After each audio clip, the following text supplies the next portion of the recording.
This is your World War III update.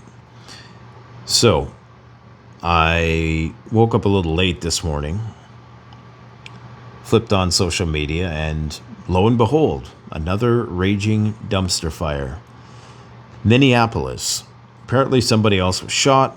37-year-old man who was a nurse, upstanding member of society, always paid his taxes, had no previous criminal record, even had a concealed carry gun license, was apparently blasted because 8 to 10 ICE agents, men, apparently, feared for their lives. Okay?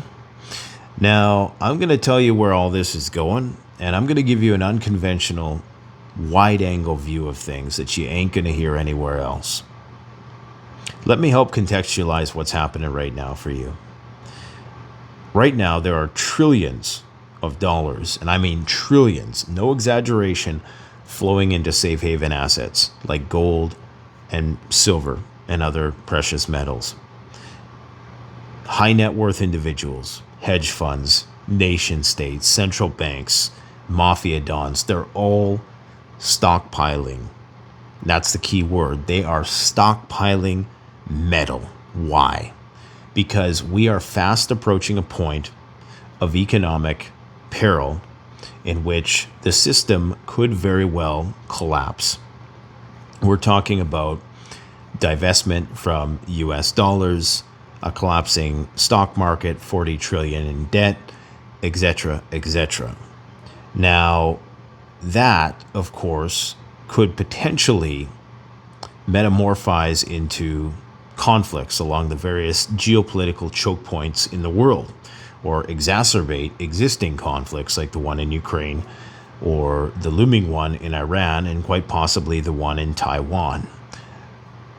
The governments are aware that they're going to have to crack down on their populations because this tech utopia that the oligarchs are promising people, Elon keeps going on about there's going to be an age of abundance. If you just wait long enough, trust us, even though you see that wealth gap widening day after day in the eradication of the middle class, don't worry. At the last minute, we're going to be virtuous and we're going to be, ironically, very communistic and just give you everything for free. That's what they want people to believe right now. But we know, you should know, that's not going to happen, okay? With respect to what's happening in Minneapolis, if we understand this broader socioeconomic set of conditions right now, the government, the federal governments in particular, not just in the United States, but all around the world, as all that crazy shit is happening that I just talked about, they're trying to further centralize and consolidate control. They want to take control away from municipal governments, away from provincial or state or regional governments, and they want to be the ones who have a monopoly of force. Why? Well, if there's a big war coming, you want to make sure that everybody's firmly in line. And these Western nations, who have been historically republics, democracies, choose your word, to describe a open free market society, need to become more autocratic and authoritarian in order to compete with other societies which are very autocratic and authoritarian. And so what you're seeing right now, and here's the best parallel to describe this, to show you that it's actually not as political as you think.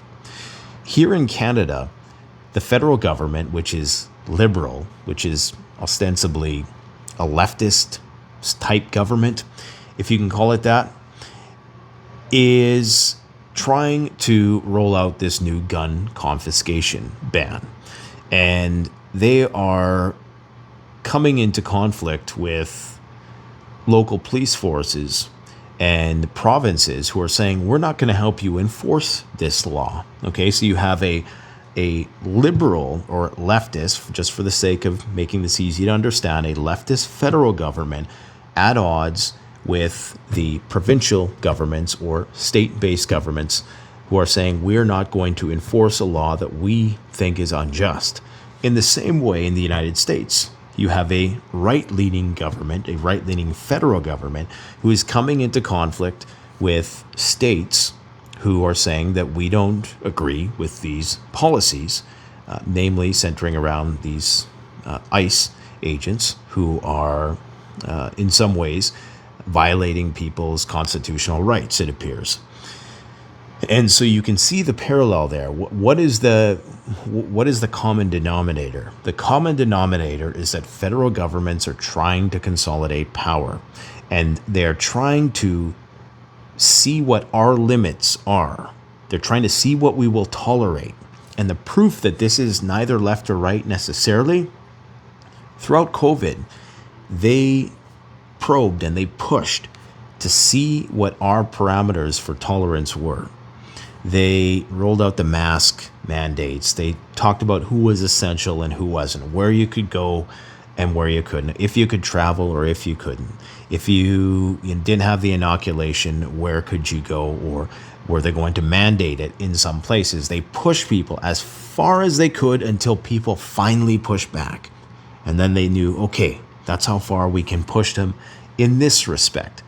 We've got people conditioned to this level of compliance, and then they pulled it back. In Canada, it culminated into a truckers' protest in early 2022, where thousands of truckers and farmers drove their tractors and semis to the Parliament building, and the government finally backed off, but not before freezing a few bank accounts and invoking the Emergency War Powers Act that was later deemed to be illegal. Okay, so they knew that they could go that far in this respect. Now they're trying to push it with the gun ban. And in the same way, and this is apolitical, in the United States, they're now trying to see what will people tolerate with this new division of the Department of Homeland Security, ICE. And they're trying to see what they can get away with before people really, really push back. It really is almost like a social psychology experiment of sorts, where they're trying to see what are the parameters for tolerance and compliance in these situations. And so what I expect to happen now is that the Trump administration, who has threatened to invoke the Insurrection Act, even though I don't think you could really, that would likely later be deemed to have been illegal as well, in the same way that Justin Trudeau's use of the Emergency Power Act was deemed illegal, in order to quell this civil unrest, people's constitutional right to state their grievances and open carry if they so choose. In fact, isn't it part of the Second Amendment is defense against tyranny? Well, not if it's our tyranny. Apparently that, there's a lot of influencers now who are fine with tyranny as long as it's their brand of tyranny. And this is why this will spiral out of control. But I'm just here to remind you that our government's doing it too. And they're a leftist government. And this is what I mean. All governments are just becoming more and more centralized. They want a monopoly of force because when the shit hits the fan, they need to make sure that everybody falls in line. And so what we're going to see here is this likely will be another inflection point. The only thing that is quelling these protests right now is the weather. If it was hot outside, oh man, it would be widespread chaos, far worse than it is now. In fact, I'm amazed that Minnesota seen tens of thousands of people come out yesterday to protest, when I know it couldn't have been, and I speak in Celsius because we believe in science and the metric system here. Just kidding. I love the SNL skit where they're trying to explain the imperial system to the colonialists or whatever. Anyways, where was I going with that? Yeah, it was minus 25 in Minnesota in Celsius yesterday, and people were still out. And I mean, that's saying something, okay? And that was a general strike. So that was coordinated at a high level. Clearly, this was something which it's showing a fracturing along state and federal lines. And you're going to continue to see this as the states continue to see how far they can push people. So when the left comes in next, they're going to try to push people in another way. And I'm already worried about what the retaliation is going to be for all of this, because I have a sneaking suspicion that if the left are allowed to come into power once again, which I don't think there's going to be an election anyways. I think shit's going to hit the fan long before that, which is why all this hoarding is going on. There's going to be a level of comeuppance which is going to lead to another gross abuse of power on the part of the left. That's just how this goes. And then they're going to push and see what people will tolerate on that side. And remember, it's all to work towards the uniparty goal of centralization of control in the hands of federal governments. And so just remember that when you get caught up into the us versus them whirlwind. There are people who are rage merchants online. They are paid to agitate. That's how they make their money. These people have no scruples. They will do or say anything for a brand deal and just to appease their legions of followers who are just out for blood at this point. And it's all misplaced and misguided because people should be directing their anger towards the federal governments, towards big tech, towards the 0.00001% of people who are really responsible for most of these problems in the world.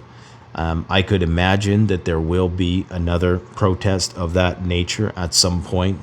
You are going to see Joker type personas come out of the woodwork, Guy Fawkes like personas come out of the woodwork, and this will metastasize into something, and then the government will have their casus belli for invoking the Insurrection Act.